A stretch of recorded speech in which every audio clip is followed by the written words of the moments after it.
सबक फिर पढ़, सदाकत का, अदालत का, शुजात का। लिया जाएगा तुझसे काम दुनिया की इमामत का। मैं ऐसी कौम से हूं जिसके वो बच्चों से डरता है, बड़ा दुश्मन बना फिरता है जो बच्चों से लड़ता है। किस्सा दरिंदगी का सुनाओ नहीं मुझे, खुद अपने साथ साथ रुलाओ नहीं मुझे। जाने कहां गई हैं मेरी सब सहेलियां, मैं थक गई हूं माजी, उठाओ नहीं मुझे।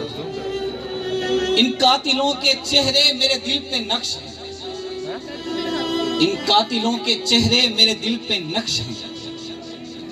मंजर वो फिर खुदारा दिखाओ नहीं मुझे, मंजर वो फिर खुदारा दिखाओ नहीं मुझे। मट्टी में अब जो मिलना है फिर एहतमाम क्यों, मट्टी में अब जो मिलना है फिर एहतमाम क्यों।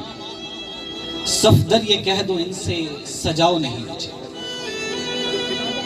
हमें याद है वो चरागों का कत्लेआम, वो सुबह तारीख, वो गम की शाम, वो उदास तरीन शाम, जब लरज रहे थे हमारे दिलों के रोदे बाम।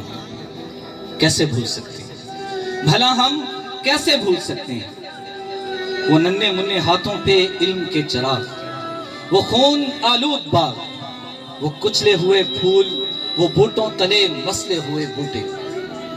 हमें याद है ये हवाएं चाहे यहां से आए या फिर वहां से आए, हमें इल्म के बागों को, आगाही के चरागों को रोशन रखना है। हर लम्हा सुनहरे मुस्तकबिल की जानिब बढ़ना है। जिंदगी का निसाब खूब अच्छी तरह पढ़ना है। और जो हाथ इल्म के सफर को रोके उन हाथों को काटना है। हमें याद है, हमें याद है।